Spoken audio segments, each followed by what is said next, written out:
What's up, guys? I'm DK Wrestler, and in today's video, I'm going to be ranking the worst to the best San Diego Comic-Con 2024 exclusives from Funko. That's right, I'm talking everything, whether it's the pops, whether it's the sodas, the t-shirts, the bitty pops, even that horrendous Project Fred Deadpool, which I guess we can now segue to the beginning of this video, so let's get right to it. So starting off with the worst item in my opinion is the Project Fred Deadpool. Not only is it the worst exclusive for 2024, but this may be the worst San Diego Comic-Con exclusive that Funko has ever done, period. The TMNT Bitty Pops. I'm not entirely the biggest fan of Bitty Pops, and these are exactly the same as those OG Bitty Pops from TMNT, except now they have the black and white comic book effect, so nothing really too exciting with this one compared to the OG versions. The Diamond Collection Grand Admiral Thrawn. In no way, shape, or form does it make sense for a character like Grand Admiral Thrawn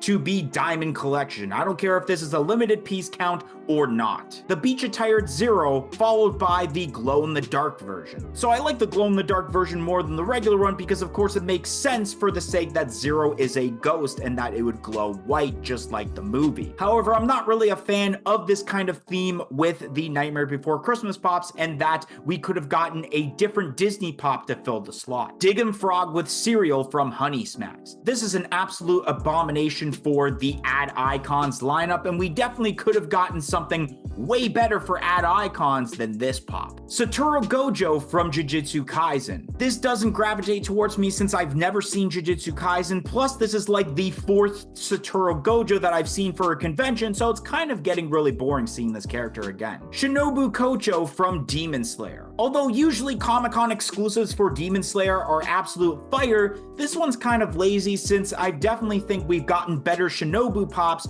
for regular releases. Beagle Scout Snoopy from Peanuts. Although Snoopy is a cool character, we have seen various versions of the Beagle Scout Snoopy before, whether it's 4-inch or a deluxe form, so seeing another one for a convention just seems a little boring to me. The regular Grand Admiral Thrawn from the Ahsoka series. Now, although this is way better than obviously a Diamond Collection version, we've already seen multiple Grand Admiral Thrawns, whether it's from Ahsoka or the Rebel series, and I don't know, this one's kind of boring to me. Expecto Patronum Harry Potter. We see way too many Harry Potter pops of Harry Potter himself, and this one just seems very lackluster, especially for a great film like The Prisoner of Azkaban. Mr. Sinister from X-Men. I don't really know anything about Mr. Sinister, but at least this pop has quite a bit of detail compared to that Harry Potter, which is why it's more higher up on my list. The Funkoville Bitty Pops. Although earlier I mentioned that I wasn't a big fan of Bitty Pops, and that's why the TMNT ones were near the end, at least with this set of Bitty Pops, you actually have pops of Freddy Funko, Franny, and Proto that I believe have never actually been made into regular pops. So this is kind of something new, and maybe the only way that you can actually get these versions of these characters, so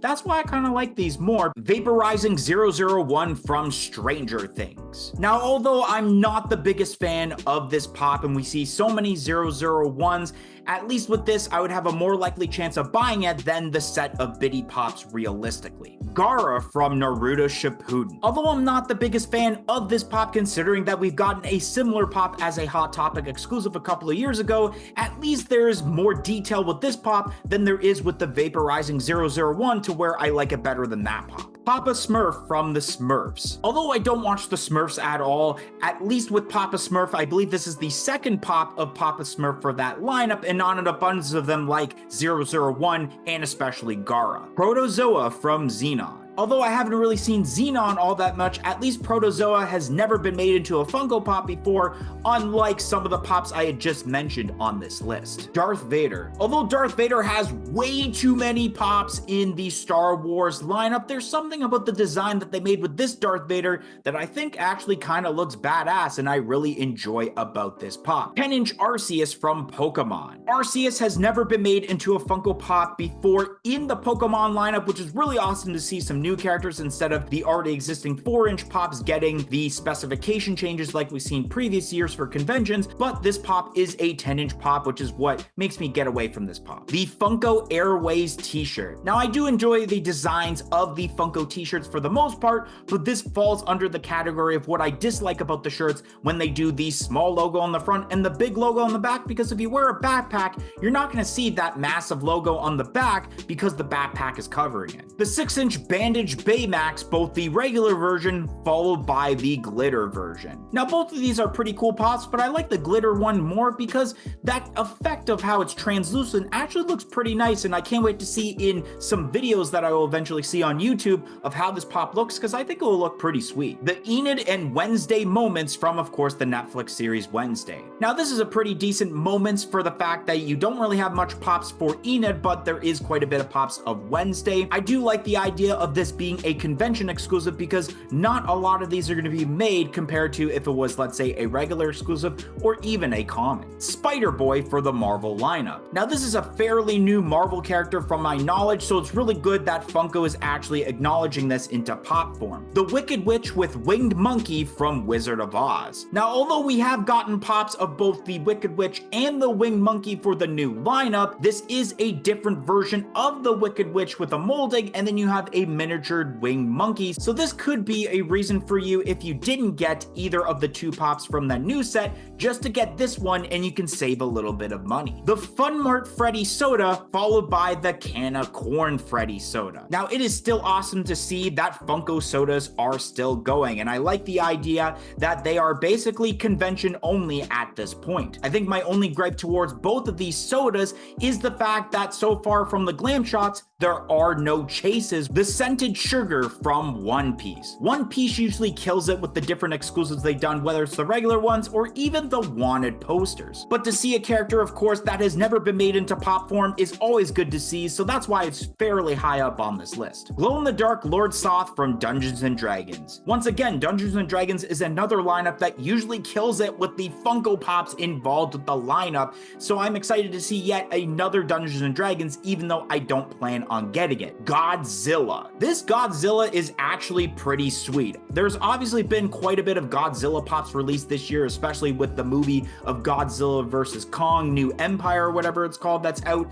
But I think honestly, this is the best Godzilla pop that Funko has done thus far in 2024, and I really like how the colors involved just pop out really nicely. The 6-inch Voltron. Voltron is a lineup of pops that haven't been made in quite a while, so it's very refreshing to see this, and I think it being a 6-inch pop, this is probably, with the amount of detail involved, looks really excellent when you actually take it out of the box. Mayor Freddy Funko. Now, this is a pretty sweet pop. It obviously goes with the theme of Funkoville that they have been doing the last couple of years for San Diego Comic-Con, so I like how they made a pop involved with the theme of San Diego Comic-Con. The Batman and Superman Fusion. Normally, I'm not entirely a fan of when they do these mashups, but the mashup here looks pretty cool. The colors pop out really nicely. Marvin the Martian from Looney Tunes. Now, originally, I wasn't a fan of this pop because we've seen quite a bit of Marvin the Martians, but then it dawned on me that now as I realize this is actually the first standalone pop that you can get of Marvin the Martian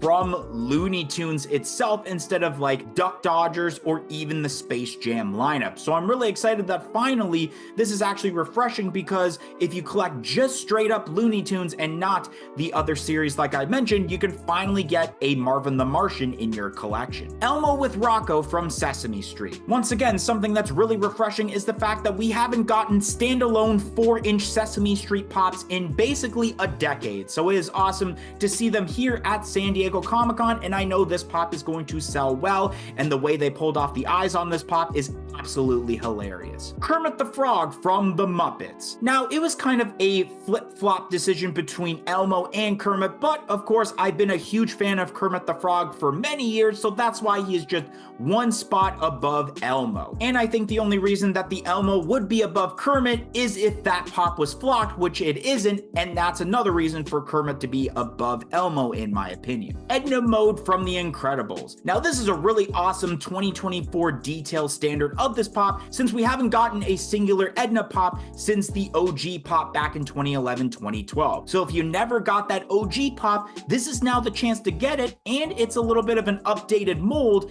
to where you may actually want to get this even if you have the OG Edna pop. Taking the number 3 and number 2 spots are both the Drive-In Franny followed by Pizzeria Proto. Both of these pops are excellent, leaps and bounds better than the pops that they pulled off for both of these characters for C2E2. The Franny looks excellent with the outfit she's wearing, and that Proto is easily the best Proto that Funko has done thus far. And I am so mad that the fact that this is going to be limited to 1,500 pieces, because I really wanted this to be the first Proto pop into my collection. Which I guess that leaves the Elemental Hero Flame Wingman from Yu-Gi-Oh! As the best Funko Pop of San Diego Comic-Con this year, in my opinion. Of course, I am trying to get a 100% complete set of Yu-Gi-Oh! Pops, and it's an absolute need for my collection. So I'm absolutely going to be getting this. The detail is absolutely amazing, and I can't wait to obtain this into my collection and show it off to you guys on the channel. Anyways, guys, that's gonna be the end of today's video, and if you enjoyed today's video of the worst to best San Diego Comic-Con 2024 exclusives in my opinion,